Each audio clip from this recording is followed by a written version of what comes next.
Once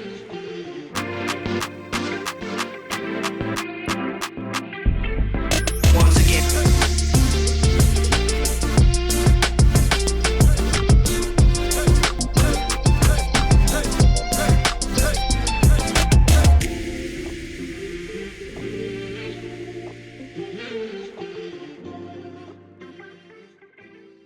All right, so we're continuing in the leadership anchors. Right? Today, we're talking about honest communication.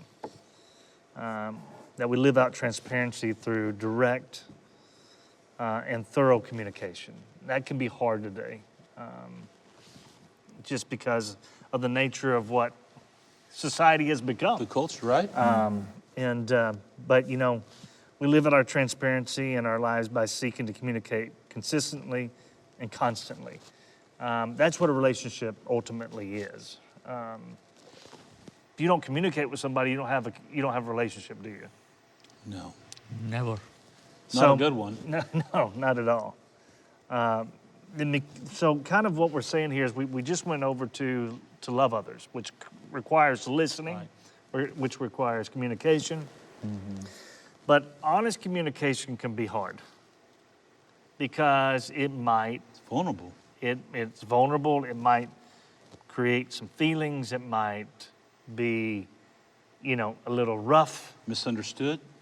So Seen through filters. Exactly. Right? So how have you found, even with us four, say, in community together, right? Has it been hard from time to time to be honest in our communications with each other? I don't know. I feel pretty safe with us. Mm-hmm. But then again, we have a pretty strong relationship base for all four of us. I mean, I think, of course, at times. Yeah, absolutely. I think it's when it's hard is maybe when you're misunderstood or you misunderstood what they said. Right. And or you're going to deal with an issue that you know that potential individual may take offense to or hear it wrong or those are the hard conversations. Right. It's easy to talk about the Christmas presents. You know what I mean?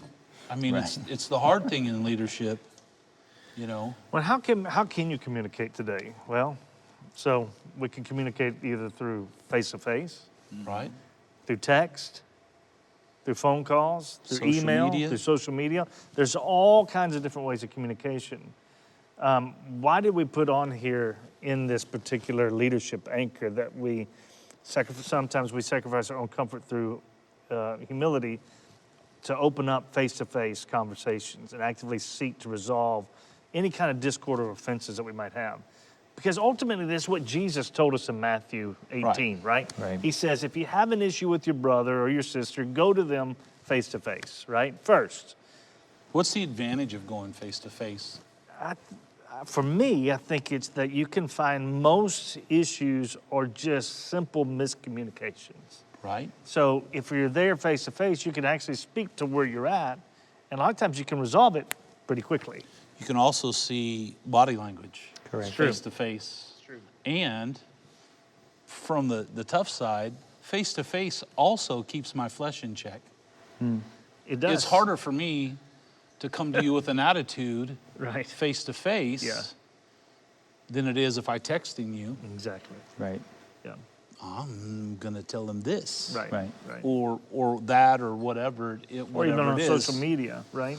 But we have an entire culture right now that is very social media driven, very text driven.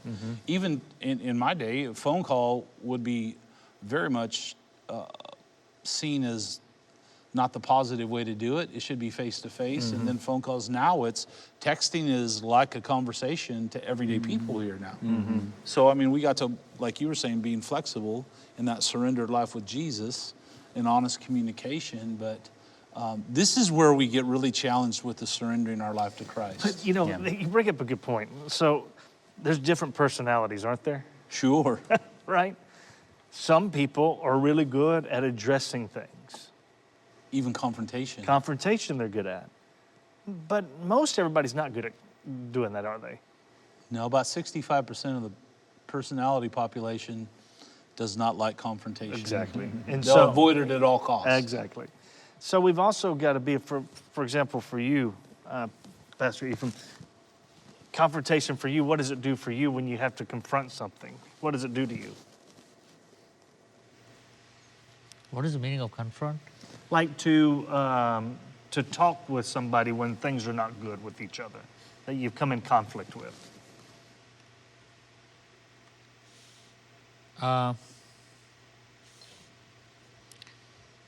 I always think like, if I do that, may I lose the relationship with that person? Okay. That's because for me, relationship is very important. Right. Sure. And so I come from entirely a different culture. And after coming here, it's all different. Like, I have to learn the culture, and whatever I have to frame it in the way that they could understand me. But my biggest challenge is always, I feel like if I do this, because as you were talking about, there's so much of social media, text, and this and that. There's a lot of communication, but there's no honest communication. So we're talking about an honest communication, communication, where right. heart to heart we can talk. Yes. But for me is the challenge is that if I will share my heart, it depends upon whom I'm sharing. Yeah. Will I lose the relationship with that person? Will that person will misunderstand me? Will that I'm not worried about that person will hurt me. I'm not worried about that part. I'm only concerned about, will I lose that relationship? Will I? What I mean by relationship is not just leaving off. I'm not talking about that. Will I lose the balance of that relationship? Will I? Will that person will see me like that? Will as he or she used to see me? Right. Or will that integrity of that relationship will be compromised? So that's always, it's. That's a good point, because actually, Danica and I, we have a long-standing relationship. But our relationship really started to go to a deeper level when it was kind of more of a dealing with conflicts with each other, in certain things of that fear, right? And that's really, would you say that really where we started to solidify more and more our brotherhood was not necessarily through the agreement side, but a lot of times through the disagreement side. Yeah. Would you I agree or think- disagree? Yeah, there's definitely I wouldn't say we've had knockdown dragouts. No. But we've We've been honest in Been our real honest, communication, yeah, right? been real honest. Where we believe or what we think or... Yeah, and I think that if you can come to a place with a brother or sister in that manner, inevitably, if your heart is for what the Lord wants, you're going to find that deeper relationship with another person. Absolutely. Because finally the heart stuff is coming out. Like, I'm portraying, this is who I am, this is why I see things this way, this is why I feel this way, you're doing the same thing. And we begin to understand the other person better. And then we begin to love the person more Through. and see like, Right. oh, okay, like this is really who that person is. good. And that's why it's so important for us to not just have one person in our life that we do that with, but we do that with everybody in the body. Well, I think, too, even if you look at this, kind of what we're saying as one of our leadership anchors here is to have that honest communication as leaders. Look at also in the context of a marriage. Honest communication. Not even many times we do it in marriage. Yeah. We Sure. kind of glass over things, don't talk about things, act like that's really not the thing in the corner when it really is that thing in the corner. Right. Right. Or it's not that thing on my forehead when it's actually that thing on my forehead. It's really, to your point, it's really fear that something bad's going to happen out of an honest approach. That's the lie. But the reality is, I have found, when it's heart to heart in the right way, but it might be rough to deal honestly with somebody that you have offense with. If it's really done in a way for reconciliation, which is the ministry that the Lord's given us, not only is it reconciled, but it is, it's lit on fire, that relationship afterwards, typically, Yeah. for agreement. Those people together will go to war together as they come into that place of true reconciliation many times. What happens to that person who doesn't want to reconcile with us, even though when we are there and we want to? What I mean is that I'm okay at my heart level. I'm saying, yes, I want to reconcile. And when I'm talking an honest talk with that person will say, amazing, yeah, it's okay, yeah, it's whatever, that is sorry or everything. But after that, that person cuts off, shuts down. So what is the balance there? Well, you're talking about when somebody just shuts down in that honest communication, it doesn't happen? No, but No. not everybody wants to hear. Not everybody. So And that's where situation, sometimes or you they may just- not be in a position to receive what you have to say, or they take it wrong because of filters or circumstances they're walking through. It's very hard for them to hear. Maybe, it's like, one more failure. Those are very real. And that's where I have to believe that I brought my heart and then I release it to the Lord. I mean, I'm not we can't make anybody do anything, nor do we No, want not to, at all. right? Or Not make at us all. do anything, nor do we want to, right? So there's a place of release also when that Right. happens. But I would say also, this is not just in conflict, this honest communication. The way I see it also, it's also for spiritual growth. Absolutely. You know what I mean? Sometimes we come together and like, all right, Pastor Steve, can you pray for me for, whatever it might be, a hangnail. When Sure. the reality was, I was coming in to actually have some real deep things be prayed for and agreed Right. with. But it was just, I was too fearful Yeah, that if I was honest, you might not like me anymore. Right. And you might judge me. You might actually but the reality is, no, that honest communication should be a safe place with all of us as brothers and sisters in Christ to believe and ask for the Holy Spirit to come in yeah. and really manifest in these areas. And that's also, in my view, is also something that we really just cherish here, is that as leaders that we have that, be able to come in with that honest communication for It's the tough transformation. thing. Yeah. Right. I think we've laid out some great boundaries on how do we walk that out practically.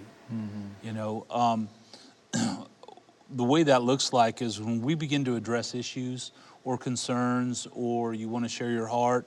If it's one of those issues that grabs your gut, we all know what that means. Yes. It's concerned. Yeah. Of course, immediately you want to go to a text or an email where you have time to lay out your plan.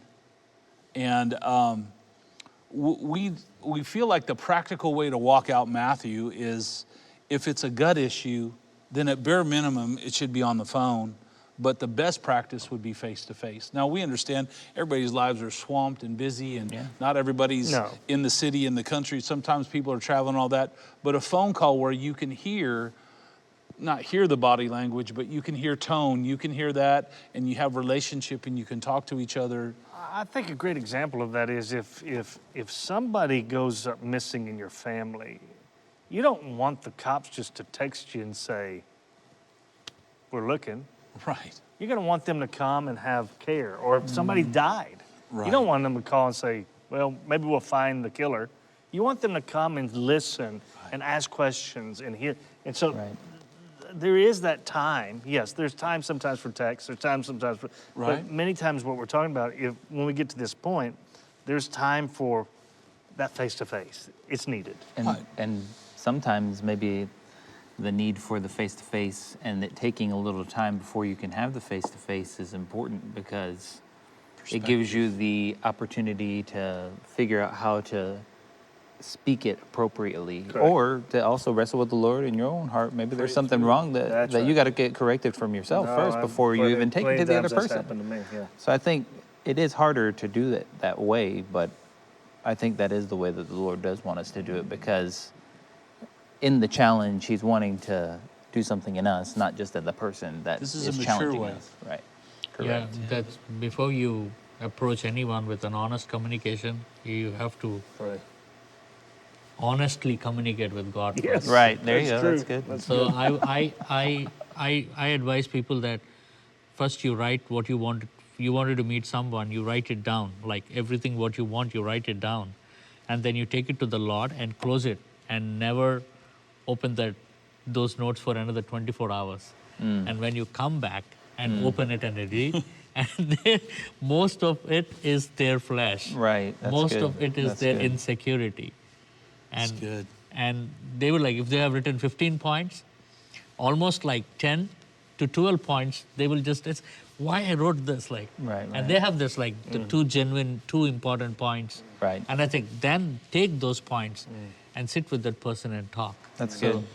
That's good. And this is how we protect the health of the body, by keeping unity in the body and not allowing division to come in and steal relationships. That's why I gave us It's Matthew important. 18. Right? Exactly. So good. Good. Praise the Lord.